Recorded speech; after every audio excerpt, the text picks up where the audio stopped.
반갑습니다. 하태경입니다. 인사드립니다.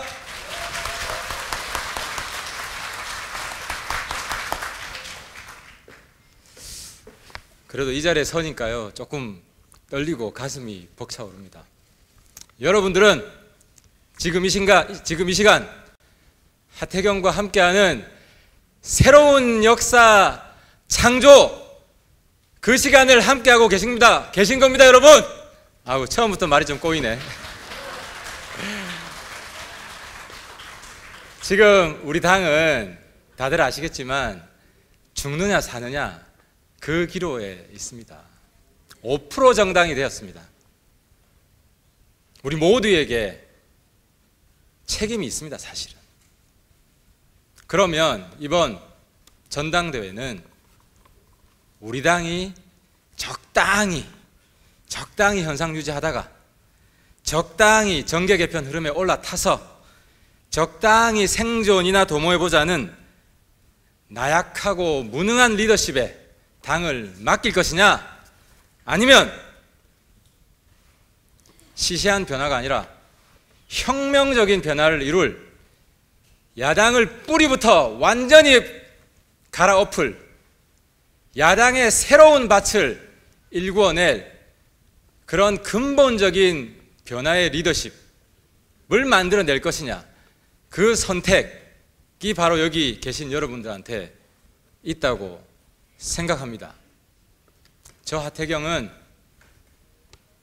적당히 정치하지 않았습니다. 똥물이 와도 다 막고 날아오는 화살이 와도 다 막아내면서 저만의 정치를 개척해 왔습니다. 뿌리부터 바꾸겠습니다. 완전히 바꾸겠습니다.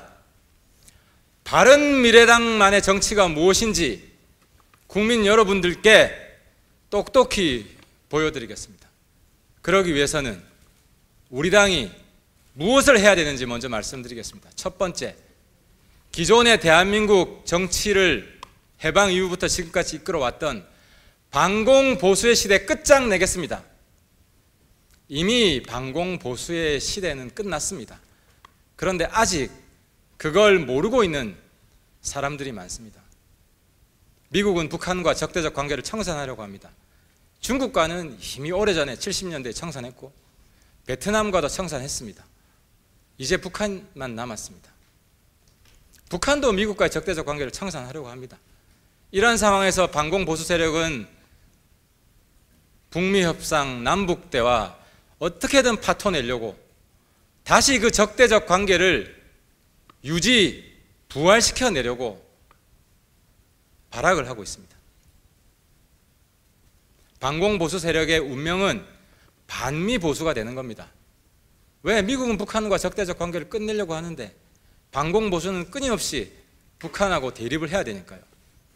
한미동맹을 파탄내는 선구자 역할을 할 겁니다. 그런 야당 세력과 분명하게 선을 긋고 원칙 있는 평화정당 바른미래당의 기치를 국민들께 분명히 알려드리겠습니다. 외교 안보에 있어서는 대통령과 함께 하겠습니다. 적극적으로 협치하겠습니다. 발목 잡지 않겠습니다. 하지만 동시에 무능한 돌팔이 좌파도 몰아내겠습니다. 바로 청와대에 있는 수구운동권 집단, 참여연대처럼 분배지상주의에 빠져있는 참여연대 졸업생들, 과감히 싸우겠습니다. 대한민국 경제를 망치고 있는 세력입니다. 문재인 대통령이 이 수구운동권 경제를 모르는, 사실 자기 호주머니에서 월급 줘본 적이 없는 사람들입니다. 제가 과거에 그분들과 운동권을 같이 해서 압니다. 그래서 말입니다. 김동연 부총리가 일자리 창출을 하려고 일자리 창출의 주체인 기업에게 간청을 하는 것을 구걸이라고 합니다. 그것은 구걸이 아니라 애국이고 애민이고 우리 국민을 살리는 겁니다. 일자리 창출하는 것을 거지에 비유하는 그 집단이 대한민국 경제를 망치고 있습니다. 그래서 저 하태경은 안보에서는 협치를 하지만 경제를 살리기 위해서 그 운동권 세력들과 과감히 싸우겠습니다. 특권, 남아있는 모든 특권 싸그리 다 찾아내서 완전히 폐지하겠습니다. 국회의원들이 국민들과 아무런 거리감이 없다. 그런 국회를 만들어 나가겠습니다. 특활비, 바른미래당 다 놓아야 됩니다. 민주당, 한국당 특활비 폐지 안 하겠다고 합니다. 우리가 특활비 폐지 말로만 떠들어서 폐지가 되겠습니까? 국회 보이콧이라도 해서 특활비는 국회에서 영원히 사라지게 해야 한다는 것을 국민들에게 강력한 메시지로 전달해야 됩니다. 지금처럼 웰빙 정당 지속하면 말로는 바른 소리 하지만 행동으로는 아무런 투지가 없는 이런 웰빙 정당으로 바른미래당은 고사할 수밖에 없습니다. 그리고 또 바른미래당 뒷북 정치하면 안 됩니다. 바른미래당 빠른 미래당이 돼야 됩니다. 지금 한국당도 비대위 만들어서 홍준표 한국당과는 다른 정당이 되었습니다. 이제 우리는 홍준표 한국당과 차별화하는 것보다 더 어려운 차별화를 해야 됩니다. 저는 그 핵심에 속도가 있다고 생각합니다.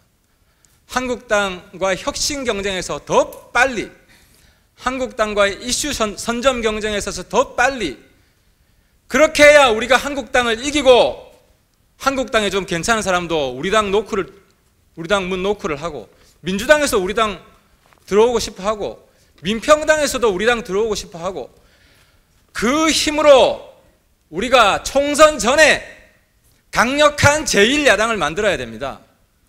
그리고 총선 이후에는 제1당이 되어야 합니다. 이것이 바로 하태경 대표가 갖는 우리 바른미래당의 비전입니다, 여러분.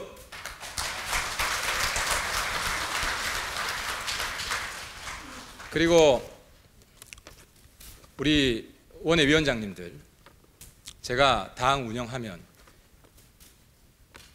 최대한 중용하겠습니다. 훌륭하신 분들 너무 많습니다. 우리 당은 그 원외위원장님들과 함께 제가 대표가 되면 첫 회의를 그날 밤에, 대표 당선된 그날 밤에 최고 전략회의를 열겠습니다. 우리 당은 매일매일 아침 발언하는데 전략적 기조 없이 그걸 맞이하고 있습니다. 우리 당이 일관되게 이끌어가야 될 방향, 그날 이슈를 만들어야 될 이 부분들이 유기적으로 정리가 안 돼 있습니다. 우리 당이 지지율을 올리려면 단타도 치고 홈런도 쳐야 됩니다. 홈런 칠 걸 미리 준비해놔야 됩니다. 매일매일 1루타, 2루타, 도루 해서 조금씩 점수를 따야 됩니다. 그래서 내년 봄까지는 20%를 넘겨야 됩니다.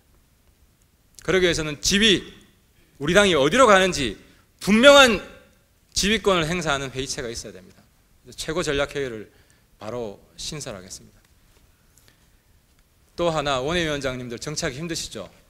정치자금법 개정해서 국회의원한테 유리하게만 돼 있는 정치자금, 원외위원장들한테도 같은 혜택이 돌아가게 하겠습니다.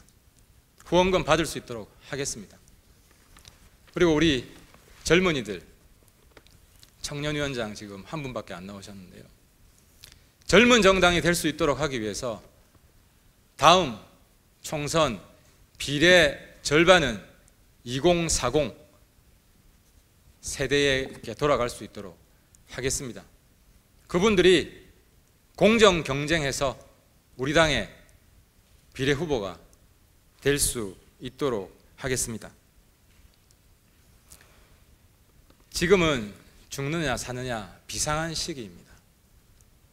우리는 그래도 야당입니다. 하지만 생산적인 야당입니다. 정상적인 야당입니다. 그럼에도 불구하고 한 가지 분명하게 하겠습니다. 우리는 민주당 이중대가 되면 안 됩니다. 일각에서 연립정부 하자고 그러는데 그건 민주당 이중대가 되는 겁니다. 우리 당 끝나는 겁니다. 지금 문재인 대통령 외교 안보는 초당적으로 당연히 우리 당이 해야 되죠. 하지만 경제를 살리기 위해서는 강력한 야당이 돼야 됩니다. 때문에 민주당 이중대가 되는 연립정부론 반대합니다. 마지막으로 한국당 이중대가 되는 반공 보수, 냉전 보수 근본적으로 절연해야 됩니다. 저와 태경이 새로운 야당, 새로운 역사를 만들어내겠습니다. 감사합니다. 서기 180년 로마의 대장군 막시무스 장군이 전쟁터에서 돌아왔을 때 황제는 죽어 있었습니다. 가족은 몰살했고 집은 불타고 있었습니다. 막시무스의 눈에 비친 비참한 현실이었습니다. 우리는 지난 지방자치 선거에서 1000명이 넘는 후보들이 몰살당했습니다. 보전도 받지 못한 채 몰살당했습니다. 새정치의 깃발은 내동댕이 쳐지고 무참하고 참혹하게 쓰러져 갔습니다. 저도 지쳤습니다. 우리 모두 지쳤습니다. 새정치의 깃발은 찢어지고 당 지도부는 무너졌습니다. 저도 피눈물을 흘리며 그만두어야겠다 하는 생각을 가졌습니다. 그러다가 죄 없는 젊은이들이 이 정치판에 들어와서 꽃도 펴보지 못하고 1000명이 넘는 사람이 희생된 것을 누군가는 책임져야 되겠다는 생각을 갖게 됐습니다.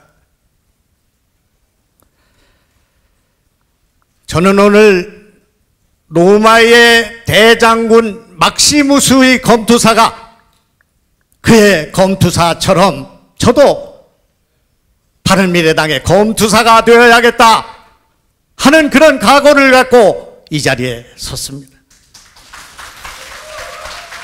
국민을 위해, 진실을 위해, 정의를 위해서 싸우는 검투사가 되겠다고 말입니다. 가시밭길 위에 천막을 치겠습니다. 세계 역사상 낙선자 위에 정당을 세우는 그런 나라, 그런 역사를 본 적이 없습니다.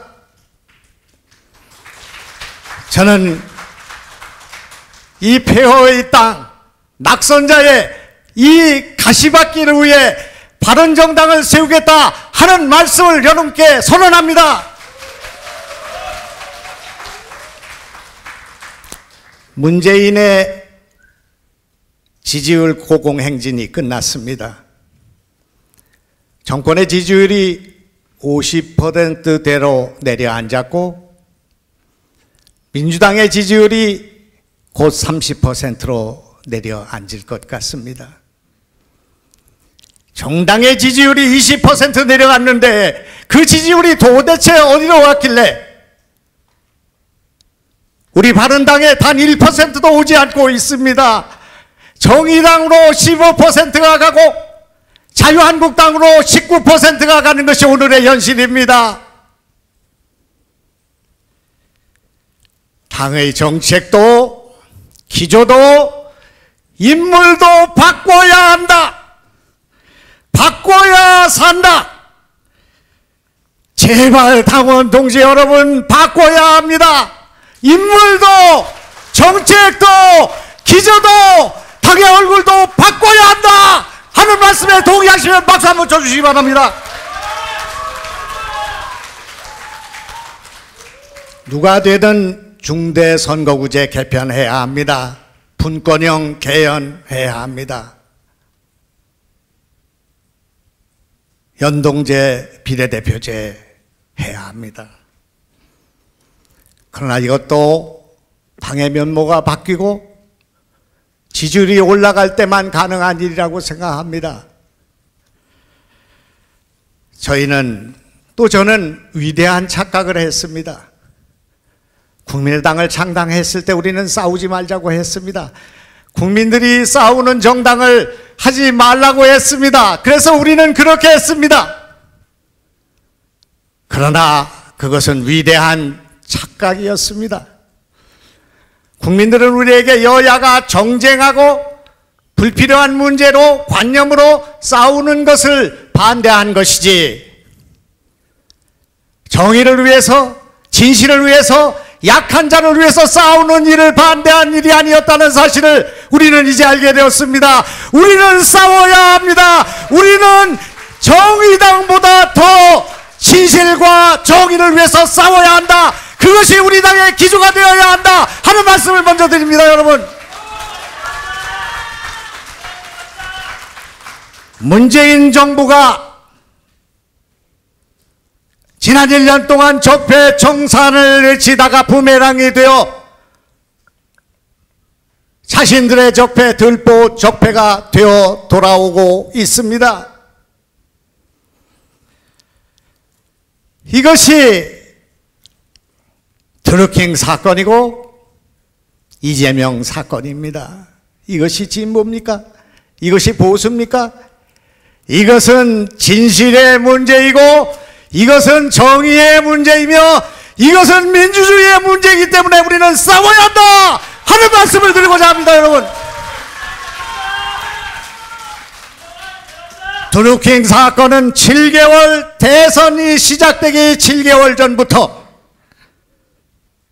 여론조작에 참여하고 민주당의 경선에 개입했으며, 그렇게 해서 선거 부정, 대선 부정의 사건이기 때문에 이것은 국정농단이다, 국기문란이다 하는 말씀에 동의하시면 박수 한번 쳐주시기 바랍니다.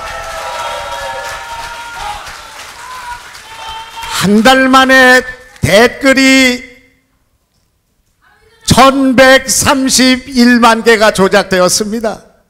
이것이 민주주의입니까? 이것이 선거입니까?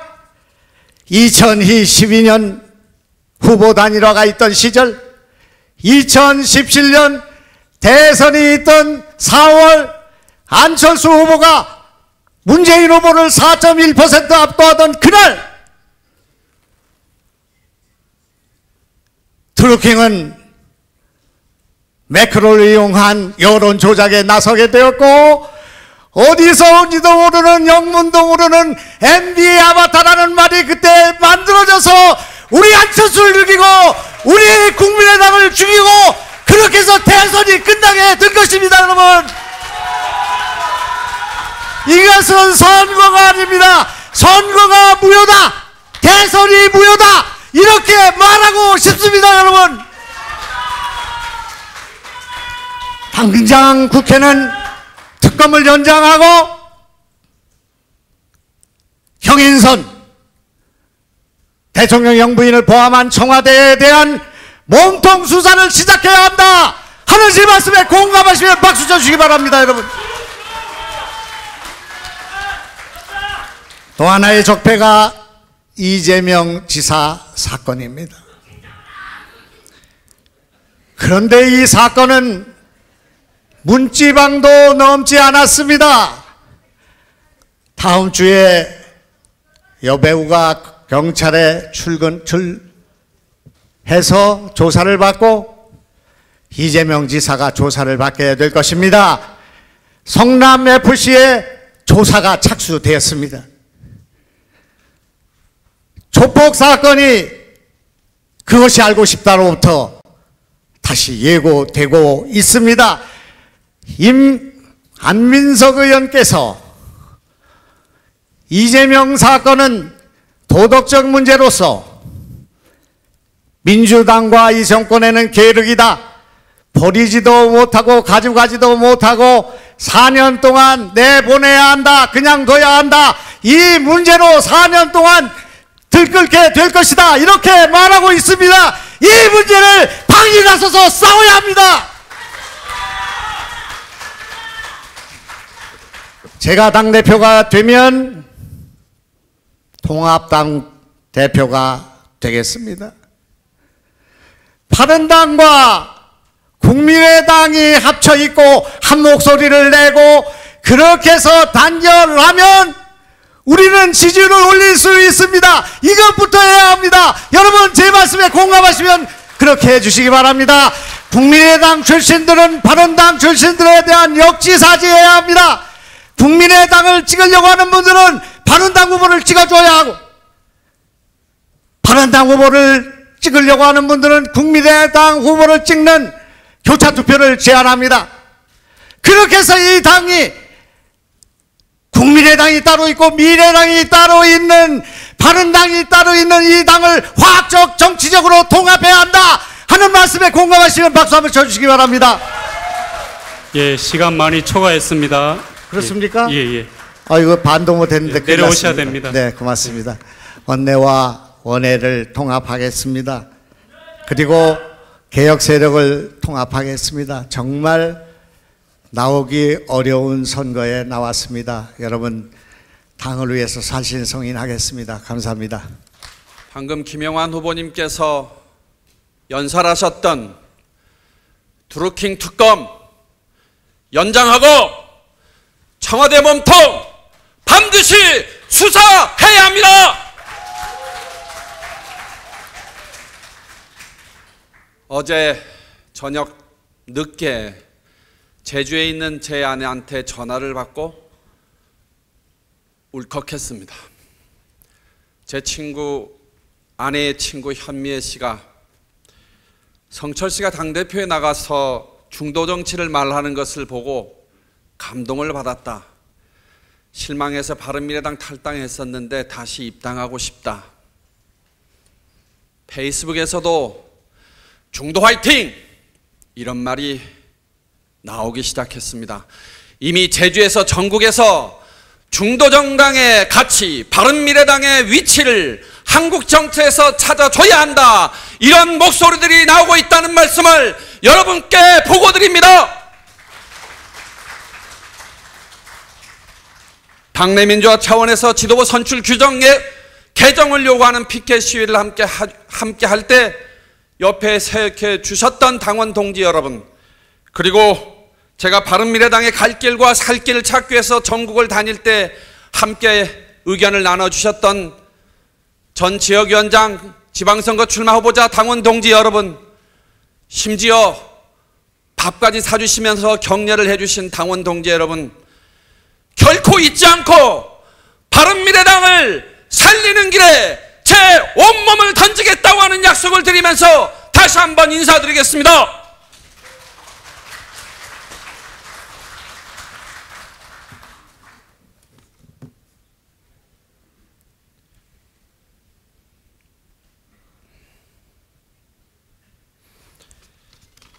사랑하고 존경하는 당원 동지 여러분, 저는 요새 당 지지자들로부터 중도 정당의 불씨를 되살려줘서 고맙다는 말을 가끔 듣습니다.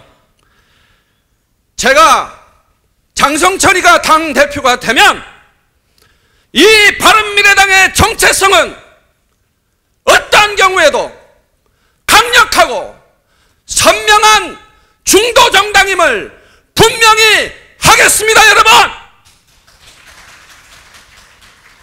바른미래당은 누가 뭐래도 진보와 보수와 대비되는 중도 정당입니다. 중도는 시기와 환경에 따라서 최적의 것, 최선의 것을 찾는 것을 이야기합니다. 최적의 것을 찾으려면 기존의 불공정한 기득권 질서를 결코 인정할 수가 없습니다. 그래서 중도는 이 기존의 불공정한 기득권 질서와 싸울 수밖에 없고 이 질서를 타파하기 위해서 움직일 수밖에 없습니다. 고로 중도는 운명적으로, 순명적으로 중도는 개혁일 수밖에 없습니다. 바른미래당의 개혁의 깃발을 높이 들겠습니다. 그렇게 해서 이 바른미래당이 선명하고 강력한 중도정당이 돼서 한국 정치의 중심에 서도록 이 장성철이가 앞장서겠습니다. 여러분, 바른미래당이 어떤 정당입니까?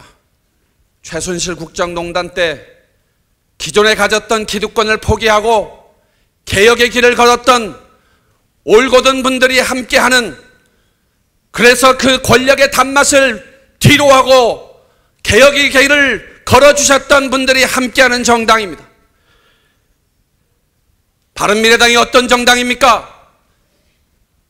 기존의 더불어민주당 내 불공정한 친문 패권 정치와 싸우기 위해서 기득권을 내던지고 제3중도 정당의 기치를 높이 들고 창당해서 성공시켰던 국민의당이 함께하는 정당입니다.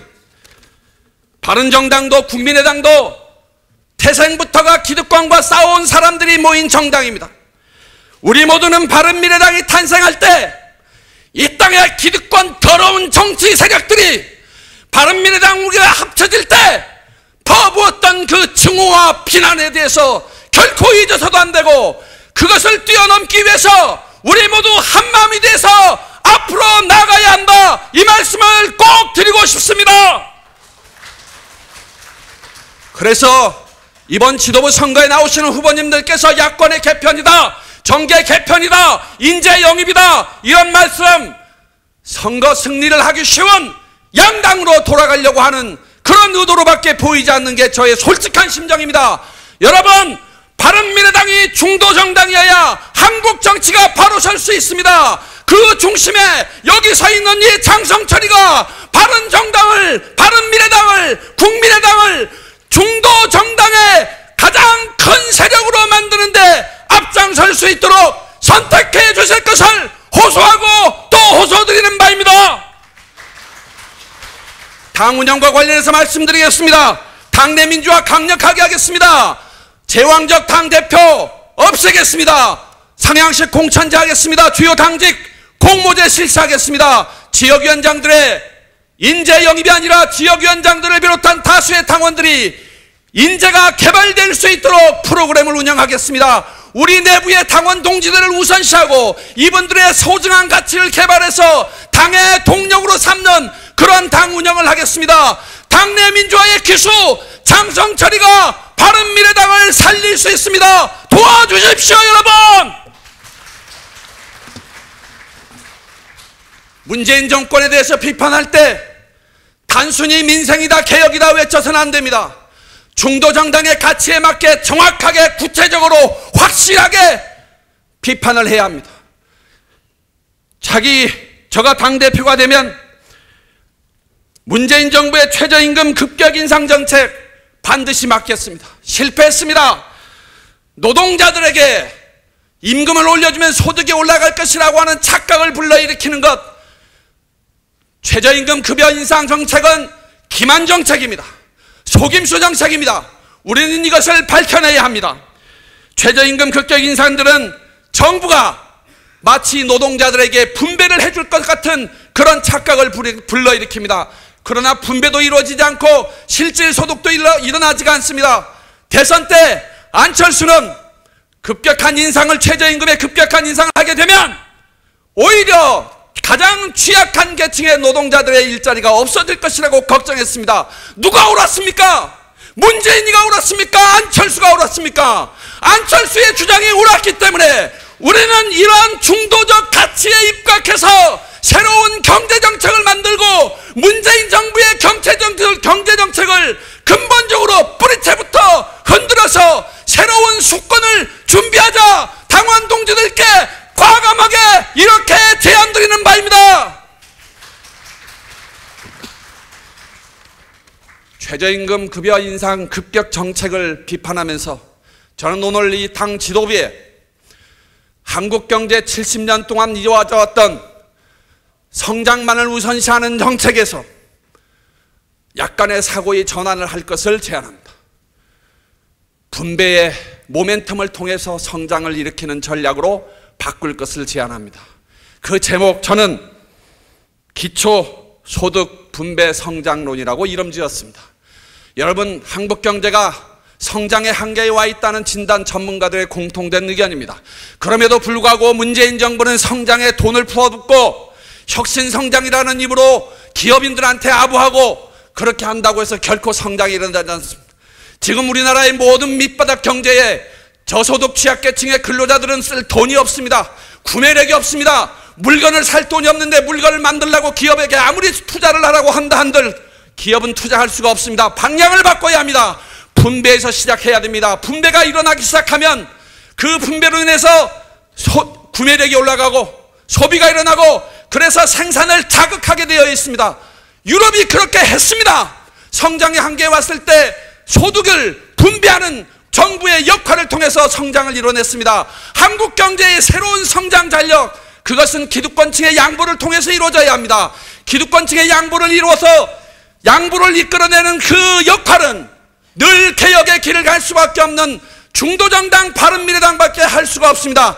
제가 당대표가 돼서 바른미래당의 중도정당의 가치를 분명히 하고 세금을 좀 더 내더라도 그것이 미래세대에 대한 투자임을 국민들에게 호소하고 그래서 고통의 분담을 이끌어내서 기초소득 분배를 통한 새로운 성장 전략을 추진할 수 있도록 여러분, 그래서 바른미래당이 한국 정치의 중심에 서는 것뿐만이 아니라 한국의 경제를 일으키는 새로운 전략을 내세우는 그러한 멋진 정당이 될 수 있도록 저 장성철에게 힘을 모아주실 것을 호소드립니다. 여러분. 예, 후보님 시간 초과됐습니다. 예. 그럼 저도 한 10초만 고맙습니다. 잊지 않겠습니다. 중도 화이팅입니다. 고맙습니다. 우리 바른미래당 혁신해야 합니다. 지난 6.13 지방총선에서 우리 바른미래당 국민에게 외면당했습니다. 새정치 한다더니 구태정치보다 더한 기득권 챙기기만 보여주었습니다. 이제 이번 전당대회를 통해서 우리 바른미래당이 어떤 길로 나아갈 것인지, 그리고 그 길로 나아가기 위해서 우리 바른미래당이 어떻게 바뀔 것인지 오늘 똑똑히 여러분께 말씀드려야 한다고 생각을 합니다. 그래야만 바른정당, 국민의당이 합쳐서 만든 바른미래당이 바로 대한민국을 정의롭게 만드는, 그리고 따뜻한 공동체를 만드는 키였음을 국민들이 인정하실 수 있을 것입니다. 기호 4번 신용현, 저 바른미래당의 개혁의 4번 타자가 되겠습니다. 저는 바른미래당이 나아갈 길을 다음과 같이 제시합니다. 첫째, 우리 바른미래당은 다당제 정착에 최선을 다해야 합니다. 다당제가 정착되어야만 분열과 대립의 정치 형태를 바꾸고 다양한 국민의 목소리를 담아내고 정책 중심의 새 정치를 할 수 있습니다. 이를 위해서는 선거제도를 개편해야 하고 또 언론의 기존의 보수 대 진보 대결 구도로 보도하는 형태도 바꾸도록 노력해야 하겠습니다. 또한 우리 바른미래당의 정책적 성과를 정확하게 알려서 다당제가 어떤 장점이 있는지 국민들이 느낄 수 있도록 해야 하겠습니다. 둘째, 우리 바른미래당은 경제정당, 민생정당으로 조금 더 국민 곁에 다가가야 합니다. 먹고 사는 문제, 안전과 건강 문제, 이런 문제들에 대해서 불평불만만 할 게 아니라, 잘못만 지적할 것이 아니라 먼저 대안을 제시하는, 그래서 국민들이 믿고 신뢰할 수 있는 경제정당, 민생정당이 되어야 합니다. 공정한 시장 경제를 바탕으로 하고 과감하게 규제 개혁에 앞장서야 합니다. 민생 현장 방문을 통해서 현장의 어려움을 같이 느끼고 그 어려움에 대한 대안을 피드백 주고 그것을 정책화하고 그 정책의 성과를 여러분들과 공유하는 그런 국민 옆에 있는 나의 어려움을 해결해주는 바른미래당의 이미지를 구축해야 하겠습니다. 셋째, 바른미래당은 여성과 청년이 같이 주인이 되는 정당이 되어야 합니다. 여성과 정책을 위한 정책을 챙기는 것은 물론이고 여성 당원과 청년 당원의 정치 참여 기회를 보다 더 확대해 주어야 합니다. 일하는 엄마를 위한 일가정 양립 정책, 유리천장 문제, 성폭력 문제, 이런 기본적인 정책 마련은 그야말로 기본 중의 기본입니다. 저는 우리 바른미래당이 어느 당보다도 앞장서서 동일 임금, 동수 정치의 남녀 격차 해소와 양성 평등에 앞장서야 한다고 생각을 합니다. 여성의 지지를 받지 못하는 정당, 절대로 승리할 수 없습니다. 저는 국민의당 시절에 전국 여성위원장으로 각 시도당에 여성위원회를 조직하고 그 활동을 활성화한 바 있습니다. 여성 당원을 이용만 해먹는 정당이 아니라 여성 당원들이 그 주인이 되는, 주축이 되는 그런 바른미래당을 만들겠습니다. 청년들이 교육과 활동을 적극 지원하고 정치 참여 기회를 확대해 주겠습니다. 청년들이 바른미래당의 개혁과 소통의 원동력이 되도록 만들겠습니다. 넷째, 우리 바른미래당은 미래를 준비하는 정당이 되어야 합니다.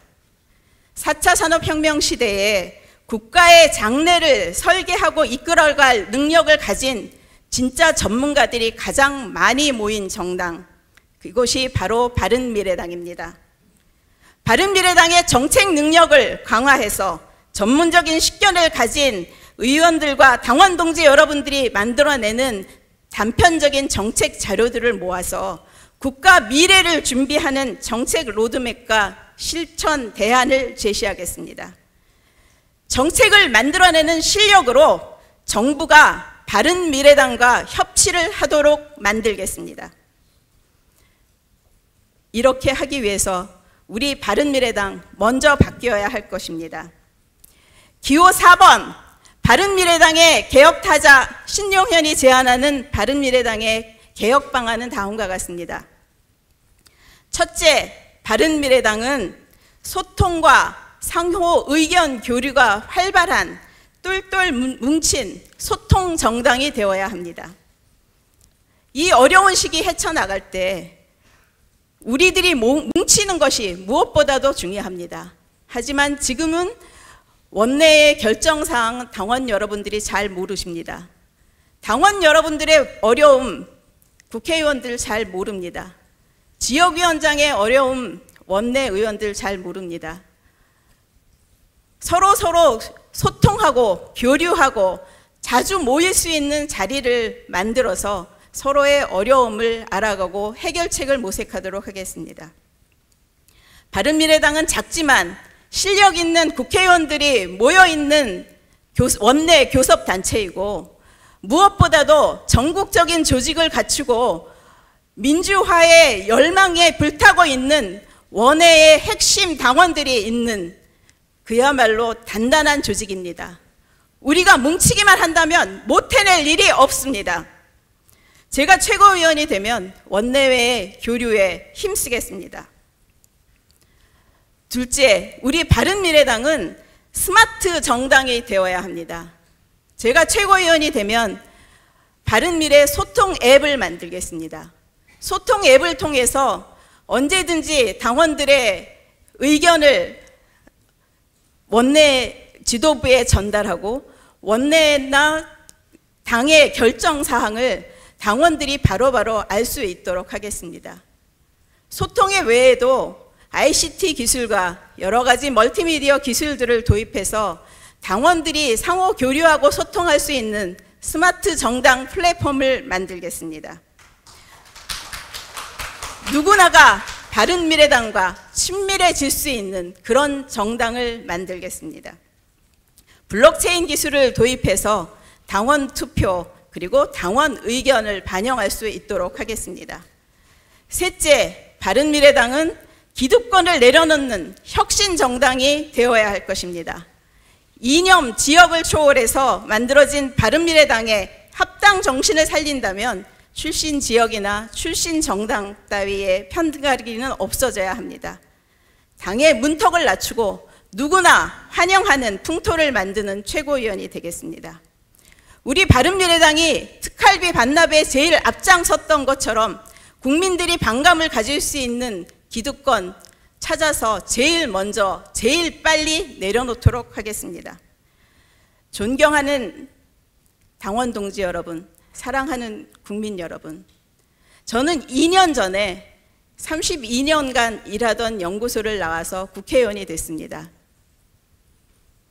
과학기술로 여는 미래, 그리고 다당제로 표방되는 새정치에 공감해서였습니다. 이제는 바른미래당의 합당 정신을 지키고자 감히 최고위원에 도전하였습니다. 민생이 우선인 정치, 굳건한 안보로 평화통일의 기반을 다지는 정치, 정의를 위한 통합과 개혁 정치, 미래를 위해 더 나은 세상을 만드는 정치, 바로 정강정책에 담겨있는 바른미래당의 합당 정신입니다. 저는 바른미래당이 추구하는 이 합당 정신을, 이런 정치를 여기 계신 당원 여러분과 함께 하고 싶습니다.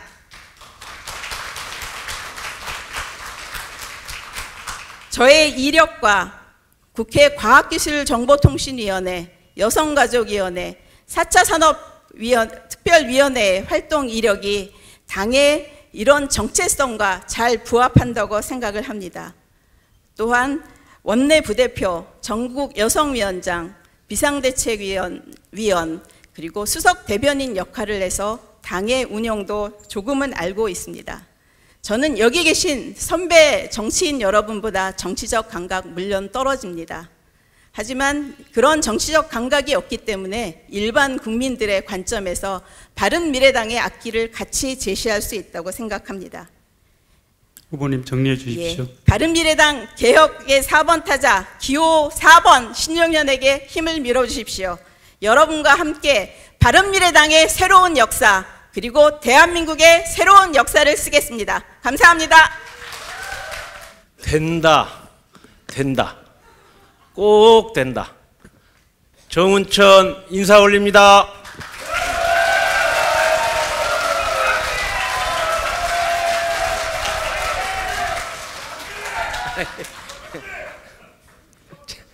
제가 오늘 5번째니까 이 10명 중에 딱 중심에 이렇게 쓰니까 제가 드리고 싶은 얘기는 이 전당대회가 축제잖아요. 축제인데 제가 너무 말씀만 많이 하고 재미가 없어. 그래서 오늘 재미있게 된다 꼭 된다를 했습니다. 끝에도 꼭 한 번 더 할 테니까 큰 박수 한번 쳐주십시오. 아까 제가 저거를 소개할 때 초대 농림수산식품부 장관이란 그 소개를 했습니다. 저는 11년 전에는 농민이었습니다. 25년 동안 해남 땅에서 오로지 농업 살리자고 거기에서 참다래를 살려내서 우리나라 7대 과수로 만들어냈고, 또 구황작물 고구마를 기호식품, 건강식품으로 바꾸어서 우리 농업을 살려냈습니다. 10년 전에 대통령이 용병으로 농업개혁하라고 농업을 저한테 맡겼는데 제가 그런 얘기를 했습니다. 농업이 살려면 이제 농업까지는 안 되고 여기다 식품과 결합해서 새로운 세상을, 패러다임을 만들어내야 합니다. 그래서 만들어진 게 농림수산식품부입니다. 농업을 산업으로 새로운 시대, 농장에서 식탁까지 새로운 미래를 열겠다는 그러한 마음으로 제가 세계 25개국과 또 25바퀴를 돈 그러한 에너지로 농업을 살리겠다고 들어갔는데 이게 웬일입니까? 한미 FTA, 쇠고기 협상, 그게 탁 걸려가지고 6개월 만에 그만둬 버렸어. 그렇게 5년간 하자고 했는데 여러분 알죠? 한미 FTA 하면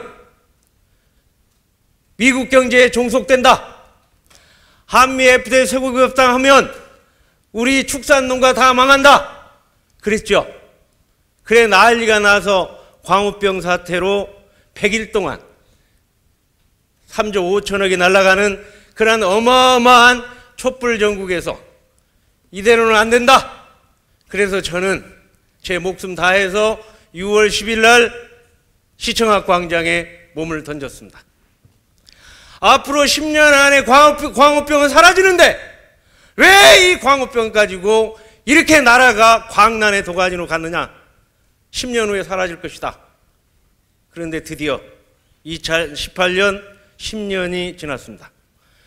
여러분한테 한번 묻겠습니다. 광우병 한 마리라도 있습니까? 없습니다. 전 세계가 없어요. 10년 후에 광우병이 득실거릴 거라고 했는데 없지 않습니까? 미국 경제에 종속됐습니까? 안 됐죠? 지금 이 나라의 축산 농가가 망했습니까? 안 망했죠? 그때 50명 연좌 데모를 한 지금 국회 내에도 제가 보니까 한 30명 있어. 이 사람들 다 반성해야 되는데 한 사람도 반성하는 사람이 없죠? 맞죠? 근데 놀랍게도 저의 명예를 회복시켜준 사람이 있어. 그게 미국 트럼프 대통령이 한미 FTA에 손해봤다고 재협상하자고 하는 게 누굽니까? 그게 트럼프 아닙니까? 그렇죠? 제가 명예 회복되었죠? 박수 한번 쳐봐요.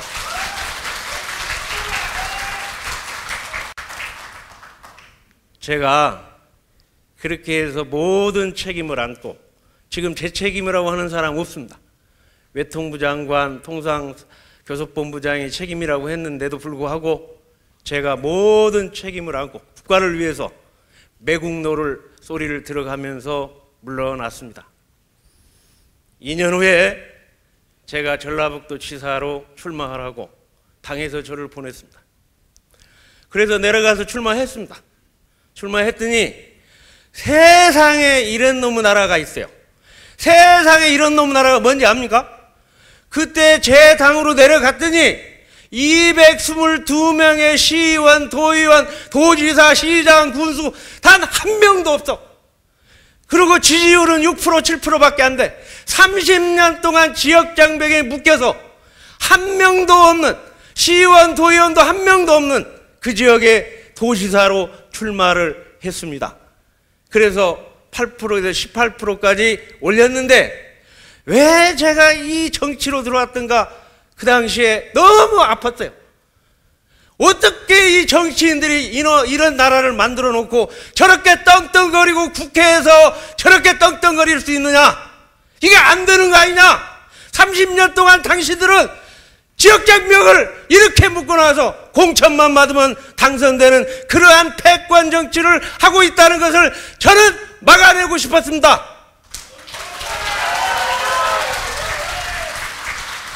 그래서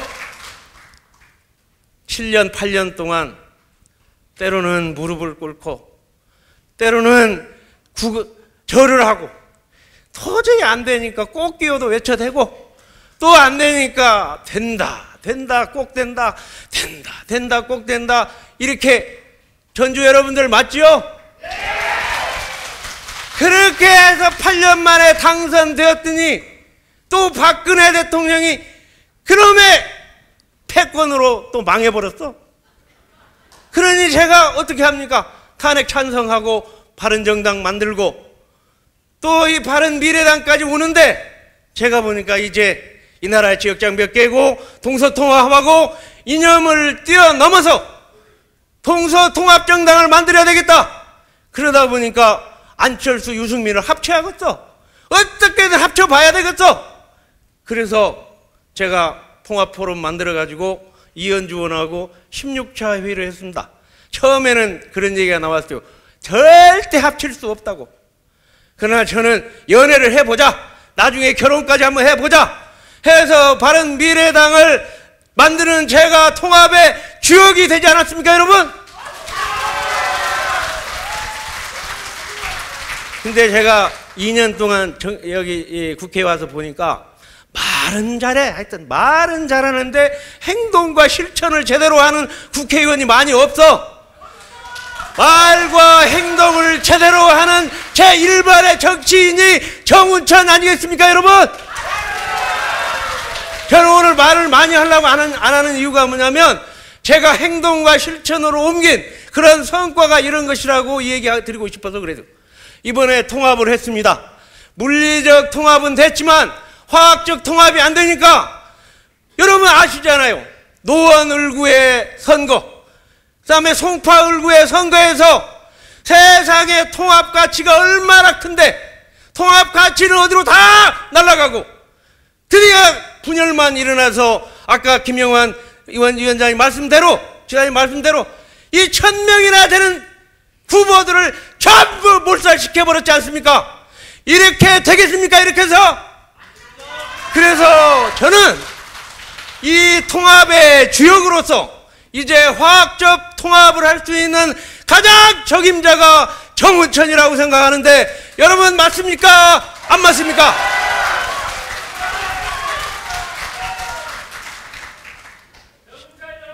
열심히 하다 보니까 1분밖에 안 남아버렸어. 큰일 났네 지금. 예?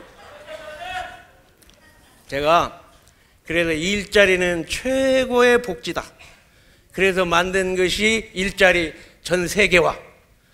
또 정말로 우리 원전 문제 탈원전에서 이 1조나 날아가 버리는 4개의 원전을 백지화시켰는데 최소한 한 군데만이라도 수출을 위해서 수출 전략 기지를 만들어내라 하고 계속 주장하는데 저 청와대는 먹통이 되어버렸어.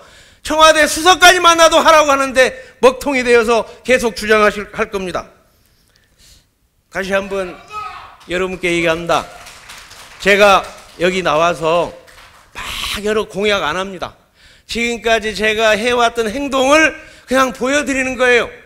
세상에 호남에 가서 전주에 가서 그 7년 8년 그렇게 무릎 꿇고 하나가 되는 그 에너지로 우리 바른미래당을 화학적 통합을 시킬 수 있는 가장 적임자가 정운천이 아니겠습니까, 여러분?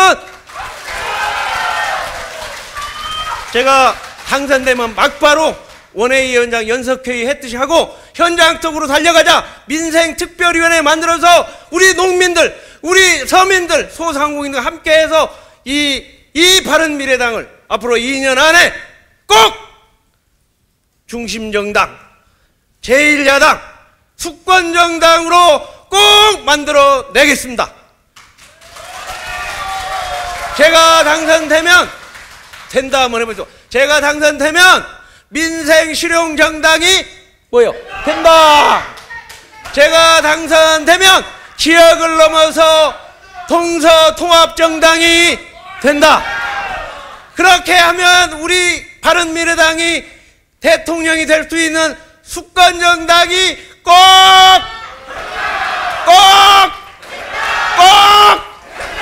감사합니다.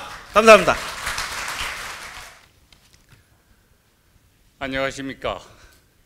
기호 6번 바른미래당 당대표 후보에 출마한 장성민이 인사드리겠습니다. 반갑습니다.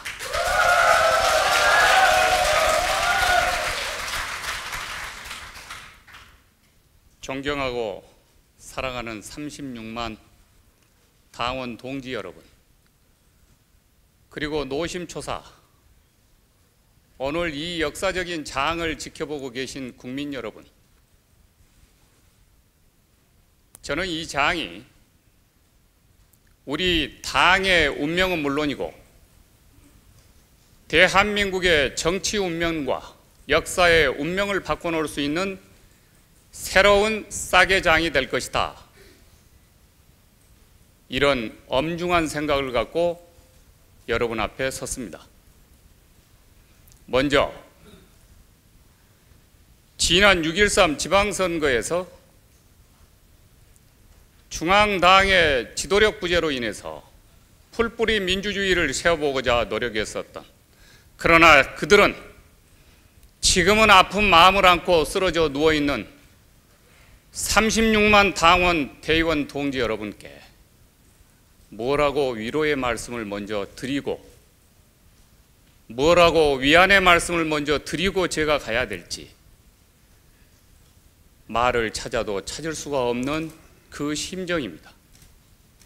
그렇지만 저는 지금 이 자리를 빌어서 여러분의 쌈짓돈과 생계 현장에 내던져진 여러분들의 처절한 생활의 삶을 지난 민심 탐방과 당심 탐방을 통해서 확인했기 때문에 무엇보다도 여러분과 아픔을 함께 한다는 말씀을 전해드리고 이 당에 대한 비전을 시작하겠습니다.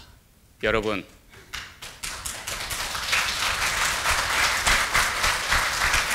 저는 여러분과 여러분의 아픔을 함께 할 것입니다.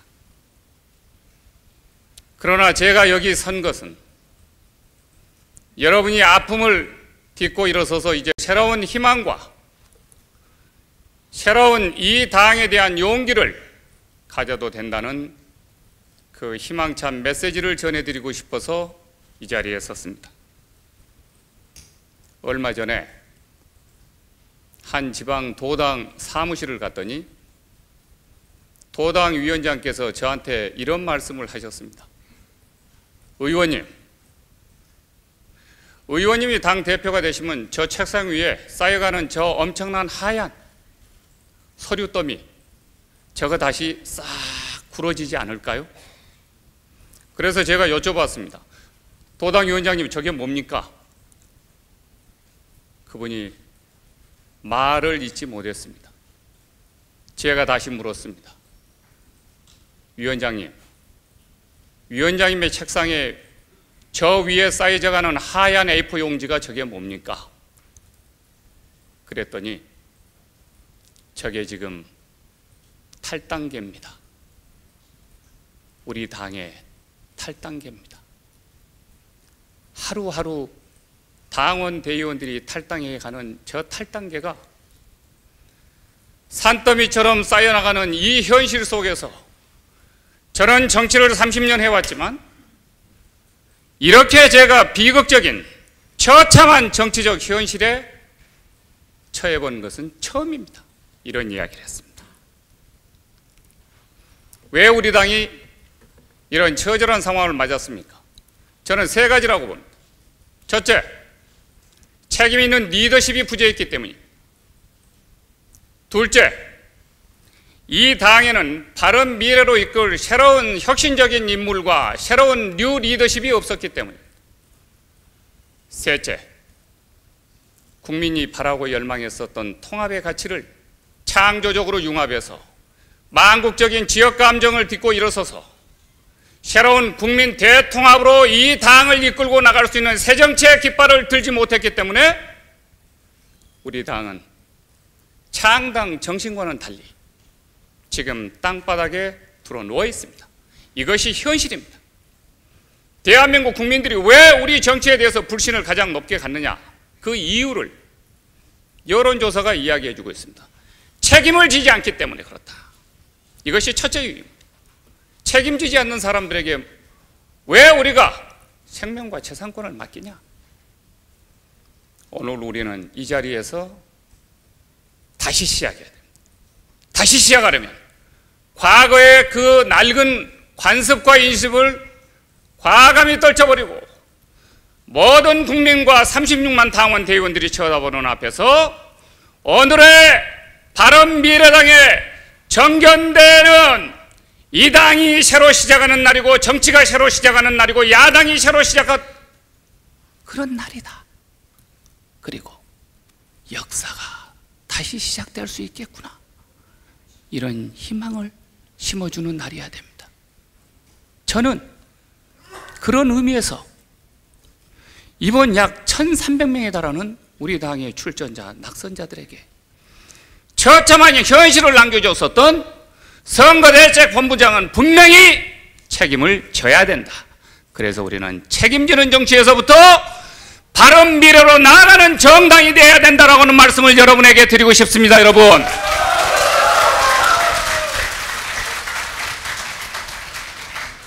지금 현재 우리 당도 위기지만 이 나라 정치가 위기입니다. 대한민국이 위기입니다. 여러분, 대한민국은 세 개의 기둥에 의해서 세워진 나라입니다.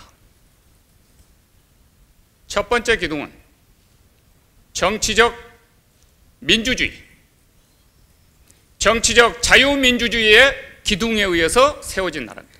두 번째 기둥은 경제적 자유시장주의, 세 번째 기둥은 안보적 한미동맹의 축이라고 하는 이 세 개의 기둥에 의해서 대한민국이 여기까지 왔습니다. 이 세 개의 기둥 때문에 대한민국이 10대 경제 번영국가가 됐습니다. 그런데 지금 대한민국은 문재인 정부가 들어서서 이 세 개의 기둥이 지금 무너져 가고 있습니다. 이것은 다시 말해서 대한민국이라고 하는 국민의 집이 지금 쓰러져 가고 있고 무너져 가고 있다는 것입니다. 저는 이 나라가 무너져가는 것을 볼 수가 없어서 우리 미래 세대에게 더 강력한 세계의 기둥으로 세계를 질주하는 그런 강대한 통일한국 대한 강국을 만들어주고 싶은 심정에서 그에 대한 준비한 비전과 정책과 전략을 가지고 이 당 대표에 출마하고 있습니다. 여러분, 왜 제가 대한민국의 기둥 가운데 하나인 정치적 자유민주주의라는 기둥이 무너지고 있는가라고 말을 하냐면은, 우리는 현재 드루킹 사건에 의해서, 문재인 정부의 드루킹 사건에 의해서 민주주의가 도둑질 당했습니다. 드루킹 사건은 여러분들이 아시다시피 국민의 여론을 왜곡하고 조작하고 날조해서 허위로 공표해서 대한민국의 민심을 도둑질했고 민주주의를 도둑질했고 여론을 왜곡 조작해서 이 나라의 기둥인 정치적 자유민주주의를 쑥대밭으로 만든 그 장군인의 핵심 사건이 드루킹 사건입니다. 저는 누구도 정치권에서 이 드루킹 사건에 대한 언급을 못할 때부터 민주주의의 기둥을 다시 세워야 되겠다고 하는 심정으로 대한민국의 자유민주주의의 기둥을 바른 미래당에서 다시 세워야 되겠다라고 하는 그런 심정에서 과감히 발언했습니다. 오늘 이 자리를 통해서 저는 반민주주의적인 폭거이자 국기문란이자 헌정 파괴 행위인 드루킹 사건에 대해서 국민의 이름으로 엄중히 문재인 대통령에게 경고합니다. 문재인 대통령은 김경수 경남지사를 즉시 구속 수사할 것을 촉구합니다. 그리고 200만 원 거래가 있었고 청와대 드루킹을 불러서 면접까지 본 송인배 비서관, 백원우 비서관도 특검은 즉각 구속 수사해야 될 것입니다.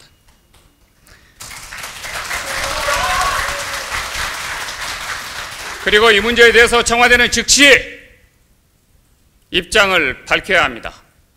특검은 청와대에 대해서도 성역 없이 대한민국의 민주주의를 지킨다라고 하는 사명과 소명을 가지고 청와대에 압수수색에 들어가야 합니다.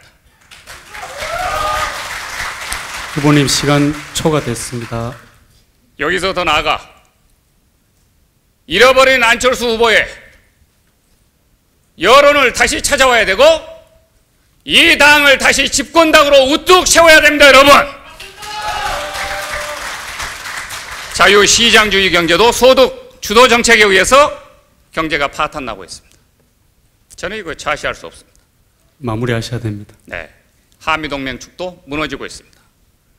여러분, 저는 참으로 할 말이 많지만은 우선 이번 당대표를 통해서 대한민국의 3대 기둥을 바른미래당의 제대로 된 당대표를 내세워서 반드시 새로운 정권 창출에 역군이 되어줄 것을 간곡히 부탁드리는 바입니다. 대단히 감사합니다.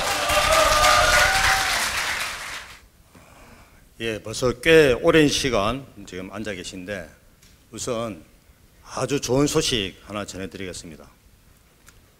행운의 번호 7번을 찍으시면 바른미래당에 엄청난 행운이 온다는 것을 말씀드립니다. 기호 7번 이수봉 인사드리겠습니다.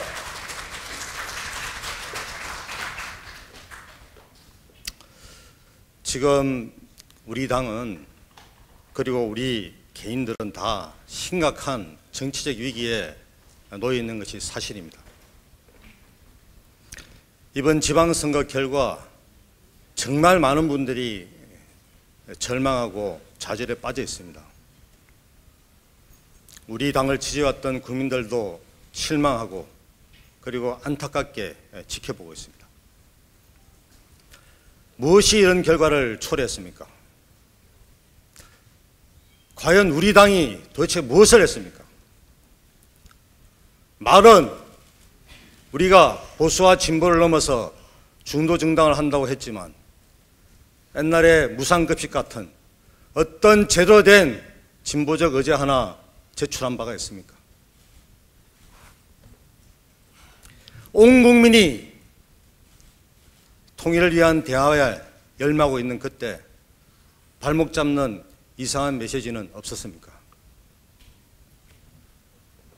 하루하루 피가 말라가는 이 선거판에서 공천을 계속 미루면서 후보들의 손발을 잡아놓는 중앙공천심사위는 도대체 뭡니까? 저도 인천시당 후보로 한 달을 예비후보로 뛰었지만 당에서 전략공천하는 소식을 듣고 즉각 당의 결정을 환영하며 후보에게 감사한다고 사퇴하고 선대본부장으로 뛰었습니다. 제가 착하고 순진해서 그런 겁니까? 시당에서 공천한 50여 명의 후보자들, 기초원, 이분들을 살리려면 당의 갈등을 국민에게 보여주면 안 되는 겁니다. 그렇게 희생하면서 만들어 오고 있는데 노원은 뭐고 송파는 뭡니까? 정말 민망하고 창피해서 할 말이 없습니다.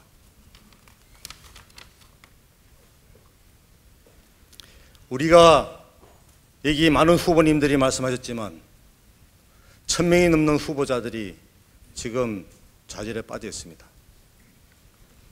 도대체 이런 사태를 초래하고도 어떤 진지한 반성의 소리를 제가 들어본 적이 없습니다. 제가 존경하는 우리 손학규 대표님도 여기 나와 계시지만 요즘 여의도 정가에 올드보이 귀환이라는 말이 들린다고 합니다. 새로운 상김시대 도래 이야기까지 나온다고 합니다. 이해찬, 정동영 등 10년 전의 라이벌들이 새로운 라이벌전 벌리고 있다는 소리가 들립니다. 정말 부끄럽습니다. 우리 후배 정치인들이 얼마나 못났으면 이 정치 원로분들이 이렇게 나서게 합니까? 저는 분명히 말씀드립니다. 이미 이해찬, 정동영 다 검증된 분들입니다. 시대에 뒤떨어진 분들이 뭉쳐본들 그게 우리나라에 무슨 도움이 됩니까, 여러분? 우리나라가 지금 그런 구태 정치인들의 재방송 드라마를 볼 만큼 한가한 상황입니까? 존경받는 정치 원로들이 무대 퇴장 시기를 놓쳐서 손가락질을 받는 경우가 있습니다. 저는 우리 당 후보님들이 그런 기로에 서 있다고 생각합니다. 새로운 지출공화국과 그리고 새로운 정당혁명은 후배들에게 맡겨주십시오. 그리고 그걸 경계해주는 자리에 계셔야 됩니다. 사랑하는 우리 당원 동지 여러분, 지금 우리가 이렇게 절망의 늪에 빠져 있지만 힘을 내십시다. 원래부터 제3당의 길은 가시밭길이고 난관을 돌파해야 합니다. 이 정도 시련은 아무것도 아닙니다. 저는 30년 동안 양당 기득권 정치제와 싸우면서 현장에서 국민과 함께 싸워왔습니다. 어떻게 해야 싸워 이기는지 풍부한 경험과 길을 알고 있습니다. 그리고 우리 당에는 찬란한 유산이 있습니다. 가짜 진보와 맞짱 뜬 안철수가 있고, 그 보수 절대 권력에 맞선 우리 유승민 대표도 있습니다. 그리고 무엇보다 밑바닥에서 지금도 우리를 지지하고 있는 36만의 당원이 있습니다. 이제 우리가 할 일은 이런 당원 동지들의 열망을 정확히 읽고 당 사업에 구현하는 일입니다. 제가 당대표가 된다면 가장 첫 번째로 평당원 중심의 정당 혁명을 하겠습니다. 이를 위해 모든 공직 후보자들 100% 전당원이 직접 선출할 수 있도록 하겠습니다. 이것을 위해서 공천심사위원회를 폐지하겠습니다, 여러분. 당대표의 공천권을 당원들에게 맡기겠습니다. 둘째, 당론을 국회의원들이 참석하는 의총이 아니라 전당원이 직접 당론을 발의하고 결정할 수 있는 독일 해적당식 직접민주제도를 실시하겠습니다. 셋째, 중앙당을 대폭 축소하고 절감된 예산으로 평당원 중심 정당을 만들 수 있도록 하겠습니다. 중앙당사도 돈이 안 드는 국회로 이전해서 바깥에서는 연락사무소만 설치하겠습니다. 이 절감된 예산으로 시군구에 직접 평당원 평회를 만들어서 지원하고 지역에서 생활정치, 사회적 경제활동을 할 수 있도록 하겠습니다. 지역위원장님이 당원들을 많이 가입시키면 그 당원들의 돈이 바로 지역위원회에 지원될 수 있도록 해서 돈 걱정 없이 사업할 수 있도록 하겠습니다. 넷째, 당무는 원외를 중심으로 맡도록 하겠습니다. 우리 당에는 특히 능력 있는 원외들이 많이 있습니다. 왜 의정활동하기에도 바쁜 의원님들이 당무를 견제해야 합니까? 이것은 심각한 인력 낭비이고 의원들의 의정활동에 집중할 시간을 빼앗는 것입니다. 제가 대표가 되면 6개월 안에 이 모든 조치를 완성해서 온 국민이 바른미래당을 지켜보고 기대하는 그런 정당으로 만들겠습니다, 여러분.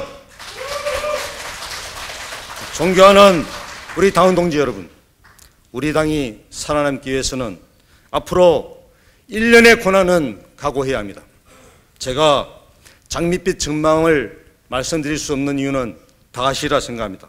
우리가 평당원의 힘을 극대화시키는 다양한 민생 이슈들을 만들어내고 이것을 실천할 수 있는 사회 프로그램으로 만들어야 됩니다. 지금까지 우리 당의 문제는 우리 정운찬 후보님이 말씀하셨지만 말은 있고 행태가 없었습니다. 실천이 없었습니다. 정치 노선의 문제를 떠나서 정치 행태의 문제였습니다. 그러한 애매한 정치 행태로는 집권하기 어렵습니다. 완전히 새로운 형태의 신정당을 만들어서 한국에서 선도적으로 만들어서 전 세계가 주목하는 그러한 신정당, 정당 혁명운동을 같이 해 주십시오, 여러분. 우리의 이러한 강력한 자각 노선에 기초한 중심 없이 외연 확대하는 것은 보수 야합으로 기혈될 뿐입니다. 그 길은 죽는 길입니다. 저는 1년 안에 강력한 평당원 중심 정당을 결성하고 자각 노선을 완성하고 그 성과를 제 신임과 같이 1년 안에 당대표의 신임을 묻겠습니다. 저는 자리에 안주하지 않고 우리 당의 도약에 모든 것을 바치고 제 신임 여부를 동지에게 묻겠습니다. 저에게 1년의 시간만 주십시오. 당을 완전히 바꿔놓겠습니다, 여러분. 동지들, 우리는 사실 엄청난 일을 해냈습니다. 영남과 호남이 통합했고 가짜 진보와 가짜 보수를 넘어서 통합을 해냈습니다. 비록 2번 졌지만 우리의 깃발 가치가 사라진 것은 아닙니다. 우리는 좌절할 권리도 없고 포기할 권리도 없습니다. 우리의 주어진 소명에 따라서 다시 한번 힘을 냅시다. 주위 동지들 손을 잡고 힘차게 일어서서 저 거짓과 위선의 정치판을 때려 엎읍시다, 여러분. 저는 약속드립니다.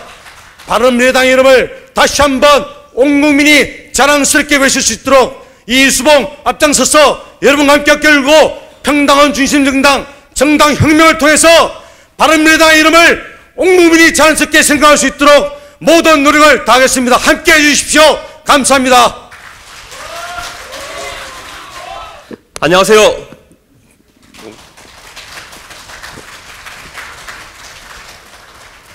이준석입니다. 나는 왜 정치를 하는가? 이 질문을 모두 다 하고 계신지 모르겠습니다. 오늘도 저는 바꾸고 싶은 게 있기 때문에 정치를 하고 있습니다. 제가 정치를 갓 시작했을 때 김종인 전 장관과 식사를 하게 됐습니다. 그때 그분께 정치 원로기 때문에 제가 물었던 것이 있습니다. 장관님, 정치라는 것이 무엇입니까? 이렇게 물었습니다. 그랬더니 그분이 저에게 말씀해 주시기를, 당신이 하고 싶은 대로, 당신이 세상을 바꾸고 싶은 대로 바꾸기 위한 일들을 한다면은 당신은 정치인이다.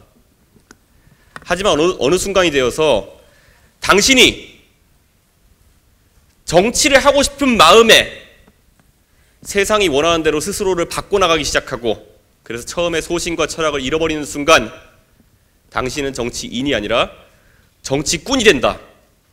저는 이렇게 정치를 배웠습니다.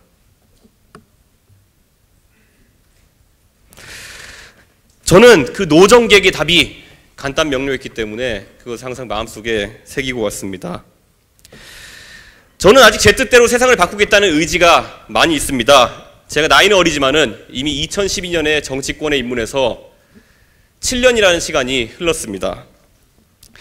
정치의 많은 면을 경험해 보았습니다.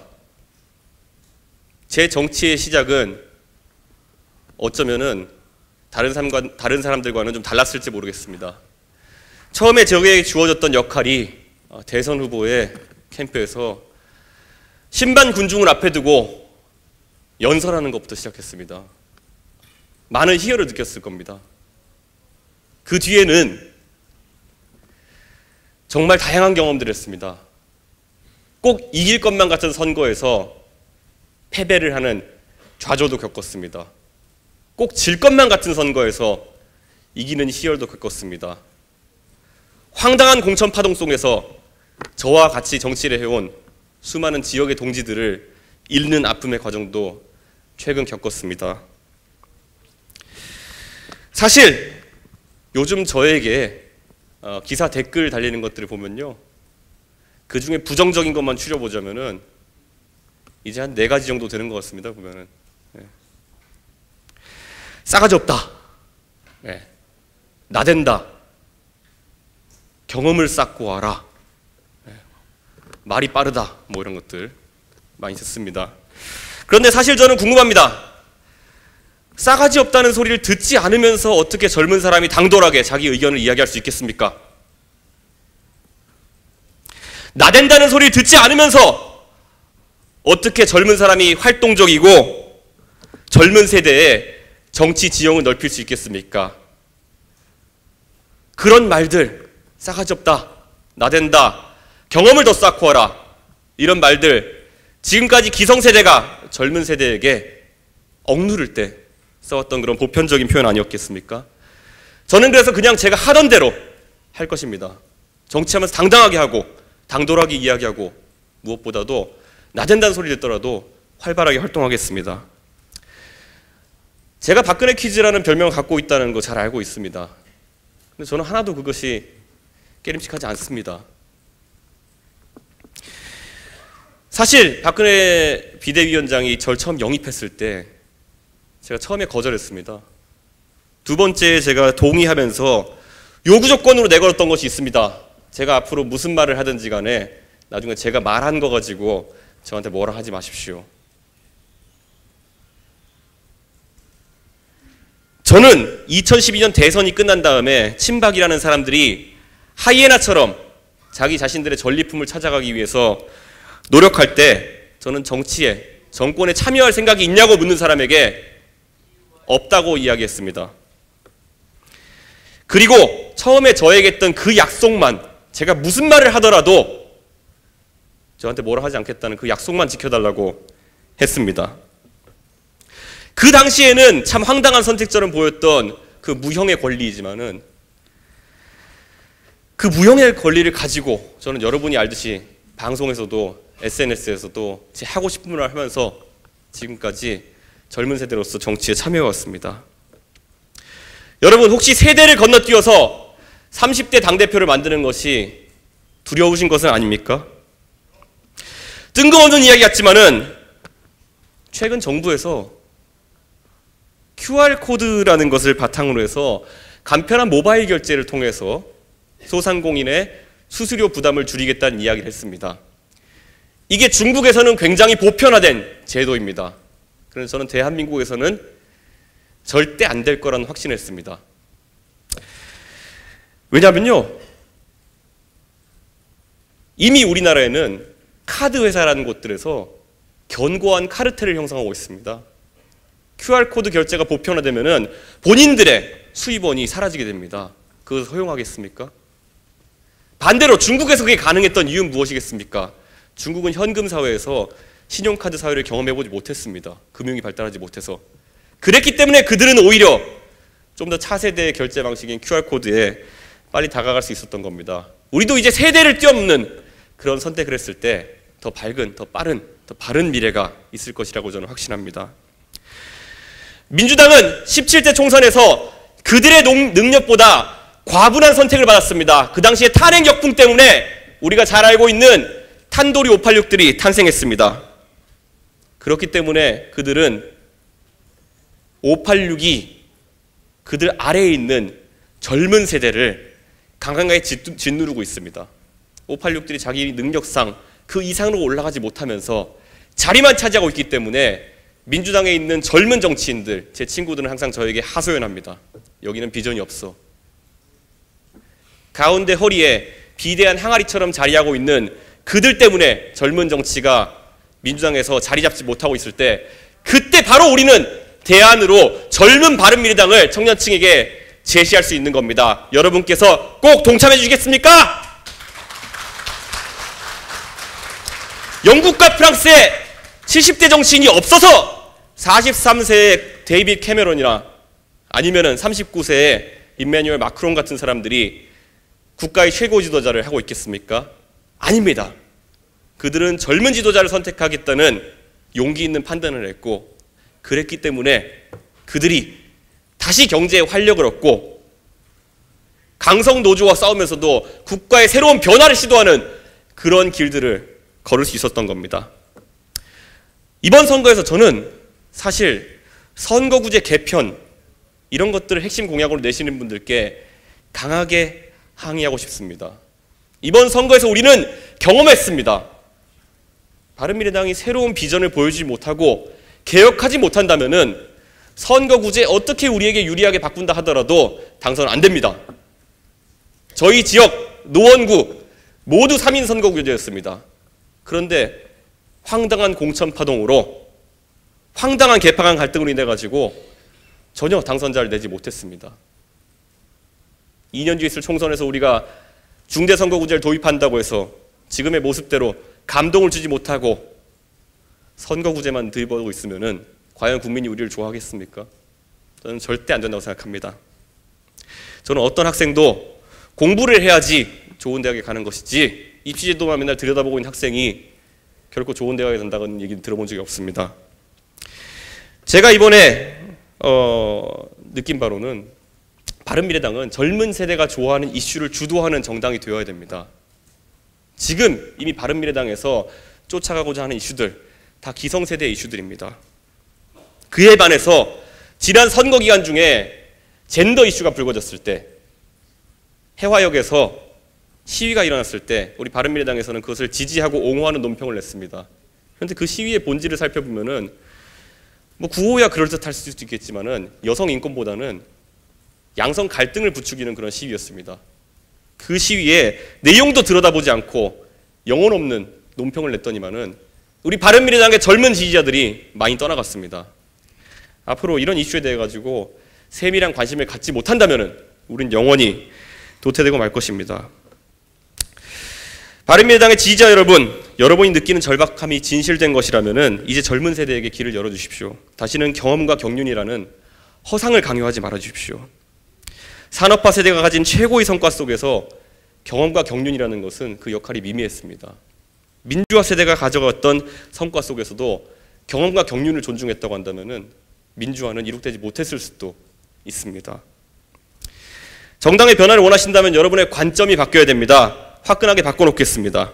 이 길에 동참해 주십시오. 바른정당 출신이든 국민의당 출신이든 같은 꿈을 꾼다면 우리는 동지입니다. 아마 여기 계신 많은 분들 우리의 두 대선 주자를 보고 이 당에 희망을 가졌을 겁니다. 이 대선 주자 두 명이 처음에 어떻게 국민의 마음을 얻었습니까? 새로움이었습니다.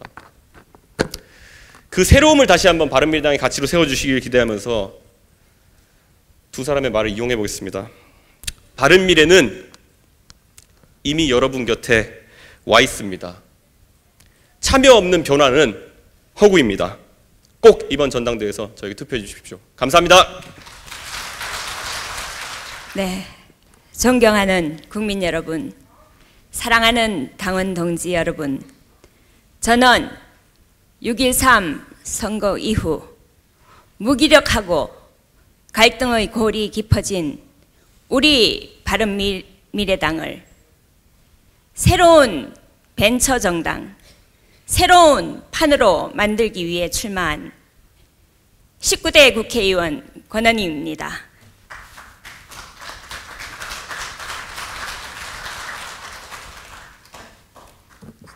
저는 이번 우리 전당대회가 정말 중요하다고 생각합니다. 우리 당의 흥망이 달렸습니다. 그래서 앞에 우리 후보님들 모두 점잖게 했습니다만 저는 돌직구 좀 하겠습니다. 손학규 후보님 죄송합니다. 네, 제가 우리 당을 위해서 이렇게 우리 훌륭한 분인 줄 알지만 이렇게 할 수밖에 없음을 이해해 주시기 바랍니다. 바른미래당은 당의 규모나 당의 구성을 볼 때 한국당이나 민주당과 다릅니다.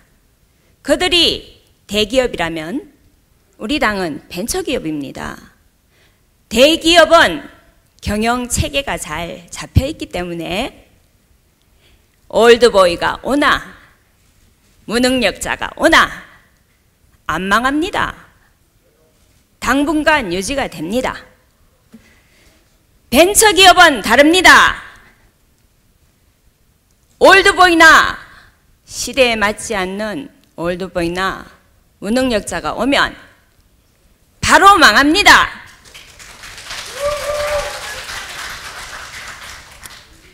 벤처정당의 대표는 말로 하는 사람이 아니고 직접 팔을 걸어도 붙이고 발로 뛰는 그런 대표라야 합니다. 대기업 정당에 올드보이들이 귀환한다고 해가지고 우리 바른미래당에도 올드보이가 귀환해야 한다고 생각하는 것은 큰 오산입니다. 올드보이가 아니라 후레쉬 응원이 어떻겠습니까? 지금은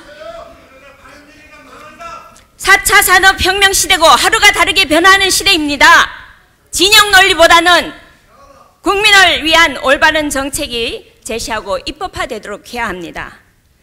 우리 당은 의원 수가 적어서 정책을 할 인력이 절대 부족하지만 많은 의원님들, 후보님들 말씀하셨듯이 우리 당에는 훌륭하고 전문적이고 경험 많은 원외위원장님들 많이 있습니다. 양질의 정책 제시를 위하여 저는 이분들을 최대한 활용하겠습니다.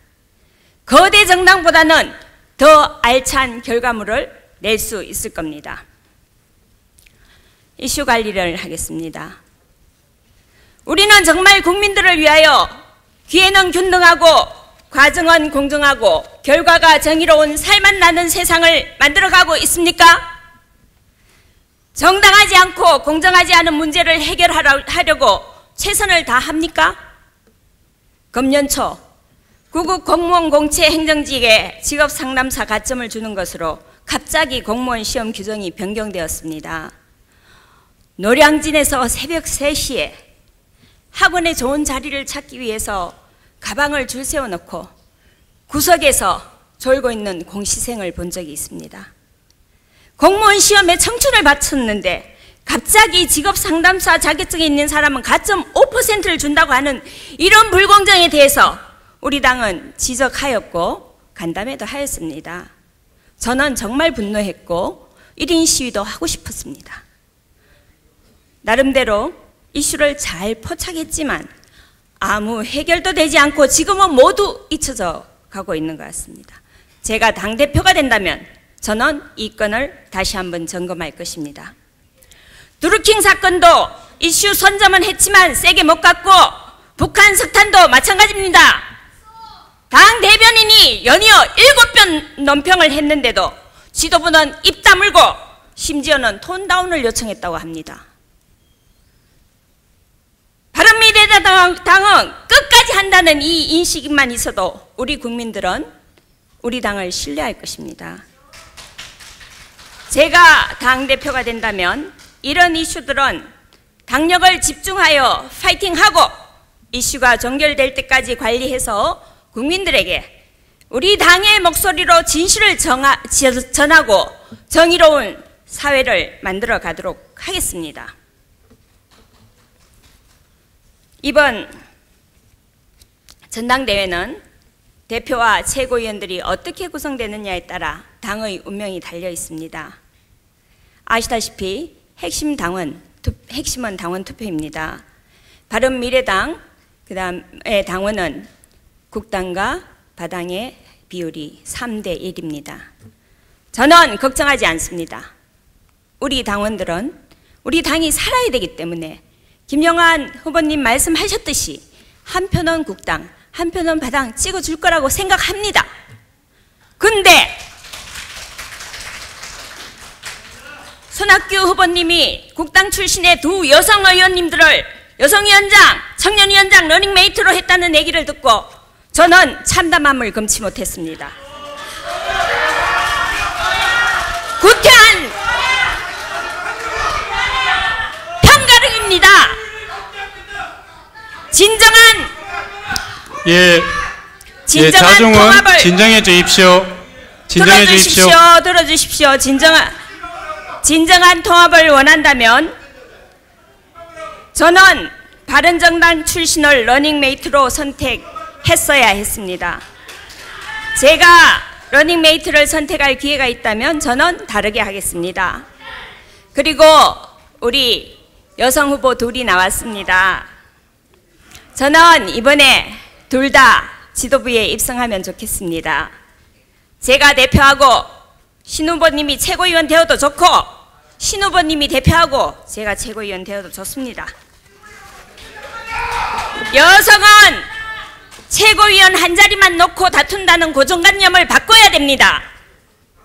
제가 대표가 된다면 대표가 임명할 수 있는 직책을 활용해서 양당 출신 남성과 여성, 경륜과 패기, 원내 골고루 균형 있게 지도부를 구성할 것입니다. 이것이 당 통합의 기본 리더십입니다.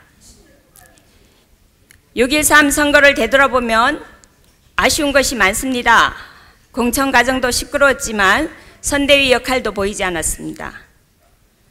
우리 후보들 완패했습니다. 이거는 개인의 문제가 아니라 당의 문제가 심각했습니다. 전쟁이 끝나도 뒷마무리가 필요한데 선거가 끝난 후 선대위는 이번 선거에 대해서 어떻게 정리를 하셨습니까? 책임은커녕 사과 한마디 없었습니다. 우리 후보님, 손 후보님 출마 선언문에서 지방선거 이후 좌절과 낙담으로 앞이 보이지 않고 바른 미래당이 존속할 수 있을지 걱정이라고 했는데 왜 이렇게 되었는지 잘 모르시는 것 같습니다. 네, 정견 발표하고 있습니다. 예, 자중은 조용히 해주십시오. 선대위는 후보님 죄송합니다. 잠깐만요. 지금부터 소리를 내는 분들은 당직자가 바깥으로 모시겠습니다. 예, 끝까지 좀 예의를 지켜주시기 부탁드리겠습니다. 다시 한번 부탁드리겠습니다. 자중은 예, 조용히 해 주십시오. 예, 후보님 계속해 주십시오. 네, 선대위를 운영한 능력으로 당이 운영된다면 어떻게 될까 우려스럽습니다. 당원 동지 여러분, 우리 당이 그렇게 운영되기를 바라십니까? 제가 당대표가 된다면 책임을 져야 할 일은 꼭 책임을 지고 문제 생기기 전에 리스크를 줄이도록 하겠습니다. 저는 공과대학을 나와서 KT에 근무하면서 수십여 개의 서비스를 개발하고 사업화했습니다. 1588 서비스도 만들어서 지금 잘 사용하고 있습니다. 플랫폼 서비스는 자신이 있다고 자부합니다. 많은 서비스를 하면서 느낀 게 있습니다. 고객 요구사항이 복잡한 서비스는 망합니다. 욕심만 앞서고 기본이 충실하지 않으면 망합니다. 우리 당 지지율 6%입니다. 여기에서 과욕을 버리고 단계적으로 도약해야 됩니다. 선거 때면 쏟아지는 비현실적인 공약들 너무나 많이 봤을 겁니다. 그리고 최저임금처럼 잘못된 공약의 덫에 걸려서 경제가 더 어려워지는 지금 상황도 겪고 있습니다. 저 권은희는 이런 문제들을 우리 지역위원장님과 전문가들의 의견을 충분히 듣고 결정하도록 하겠습니다. 기본을 튼튼히 해서 국민이 기대하는 정당을 만들겠습니다. 저는 이스라엘의 시몬 페레스 대통령의 젊은 생각을 좋아합니다. 90을 넘긴 어른이 기억은 지나온 길을 되돌아보는 거지만 상상은 아직 안 가본 길을 가보는 것이라고 했습니다. 당원 여러분, 패배는 있어도 좌절은 없습니다. 이제 우리의 좋지 않은 기억은 접어두고 앞으로의 바른미래당을 상상합시다. 당원 동지 여러분께서 생각하는 희망 있는 세상, 그것이 바로 저 권은희가 지향하는 세상입니다. 우리 바른미래당 새 판을 짭시다. 감사합니다. 여러분들이 저에 대해서 말씀을 해주셨듯이 저는 정말로 무거운 마음으로 이 자리에 나섰습니다. 뭘 하려고 그러느냐? 무슨 욕심이 그렇게 많느냐? 선대위원장으로서 책임을 져야지 뭘 나왔느냐? 만류, 비아냥, 조롱, 비난,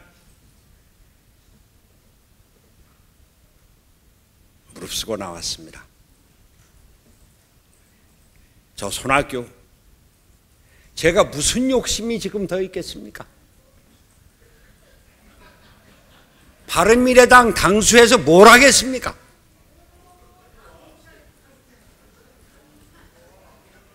저는 정말로 모든 것을 내려놓고 바른미래당 이 소중한 가치를 지키고 변화와 혁신을 위한 마중물이 되겠다고 하는 마음으로 나섰습니다. 한국 정치의 개혁을 위해서 제 마지막을 바치겠다, 이런 마음 하나 갖고 나온 겁니다. 우리 바른미래당 지방선거 이후 갈 곳을 잃고 좌절과 낙담 속에 찌들어져 있습니다. 많은 분들이 탈당을 생각하고 있다는 얘기를 직접 들었습니다. 현역 국회의원들, 내가 과연 다음에 바른미래당으로 출마할 수 있을지 자신 갖고 있는 분 단 한 분도 없습니다. 과연 우리가 제대로 된 후보를 바른미래당의 이름으로 낼 수 있을지 의문이 큽니다. 그러나 존경하는 당원 동지 여러분, 우리는 이제 이런 무기력증, 패배주의 구렁에서 탈출하지 않으면 안 됩니다. 저 조그마한 힘이지만 마지막 남은 힘으로 이 바른미래당을 살리고 다음 총선에서 바른미래당이 제대로 된 정당으로 한국 정치의 개혁을 위해서 앞장서는 모습을 보여주겠다, 그런 각오로 나왔었습니다.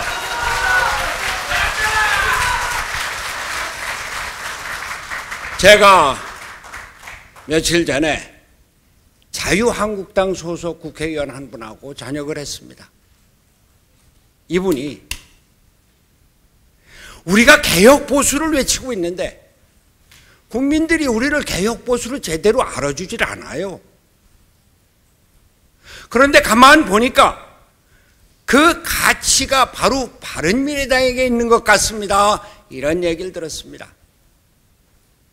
당원 동지 여러분, 우리 당에는 다른 어떠한 다른 정당도 갖고 있지 못한 가치가 있습니다. 안철수, 유승민 두 분의 통합, 지금은 껍데기 통합이 됐고 지방선거로 완전히 빌털터리가 됐습니다만, 그러나 이 양당 통합의 가치는 아주 소중하게 남아 있습니다. 지금 그림자처럼 덮여 있지만 가느다란 희망의 신라 같은 기대가 있는 겁니다. 그것을 우리 바른미래당이 지켜야 된다고 하는 겁니다. 과거지향, 이념지향적인 낡은 진보가 아닌 국민 생활과 국가 미래를 추구하는 미래형 진보, 이것이 한 축이고, 반공 이데올로기, 냉전 이데올로기가 아니고 성장 지상주의에 갇혀있는 낡은 보수가 아닌 국민의 삶을 위해서라면 진보적인 정책도 과감히 채택할 수 있는 개혁적 보수, 이 두 미래형 진보와 개혁적 보수가 함께하는 바른정당이 걸어가야 할 중도개혁의 가치, 이것이 이렇게 소중한 것이고 이것이 우리 정치의 중심을 잡아야 한다. 그것을 위해서 제가 나서는 겁니다.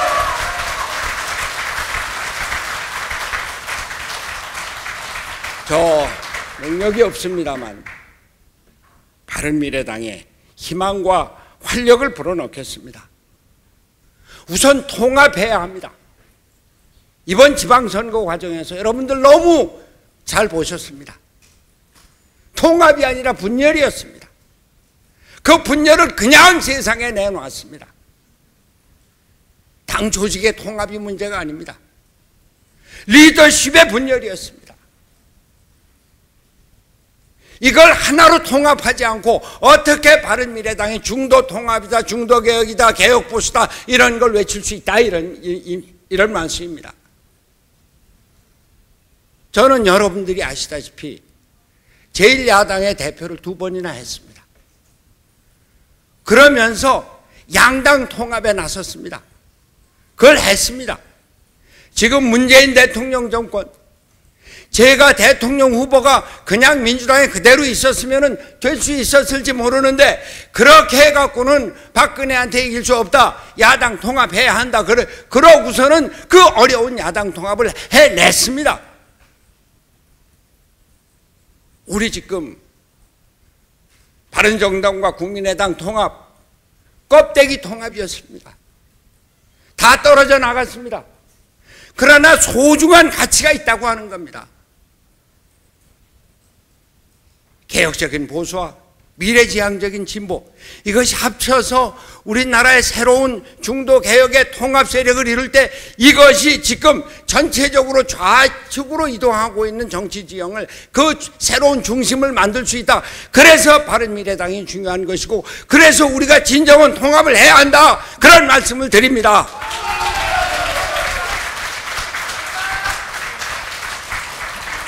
통합 좋습니다. 그러나 겉으로만 통합으로는 안 됩니다. 진정한 내부적인 개혁이 있어야 합니다. 시대가 바뀌었습니다. 맞습니다. 저 올드보이입니다. 새로운 세대가 정치를 장악해야 합니다. 세대 교체 필요합니다. 그러나 제가 왜 나섰습니까? 여러분들 세대 교체할 준비가 되어 있습니까? 저요, 욕심 없습니다. 세대 교체를 위한 마당을 만들겠습니다. 당의 개혁을 통해서 젊은 사람들이 새로운 마당에서 주역이 되도록 하고 저는 떠날 겁니다.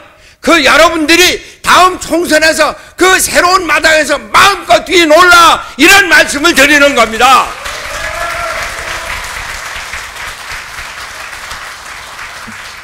우리나라 정치 제도를 개혁해야 합니다.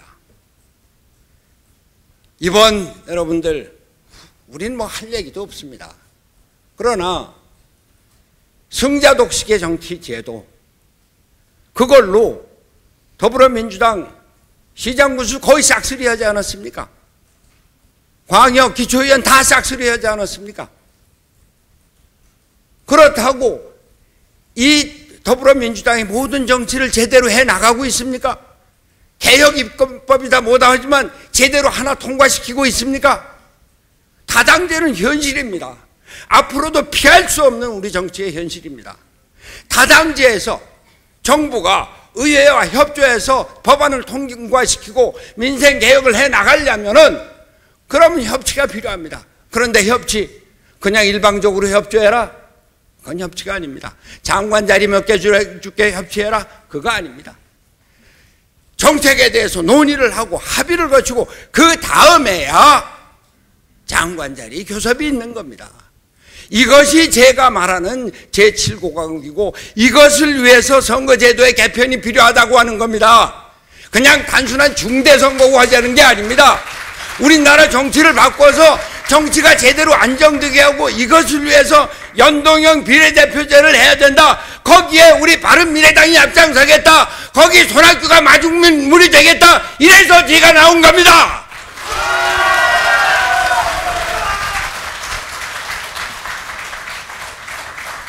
이제 시간이 거진 다 됐습니다.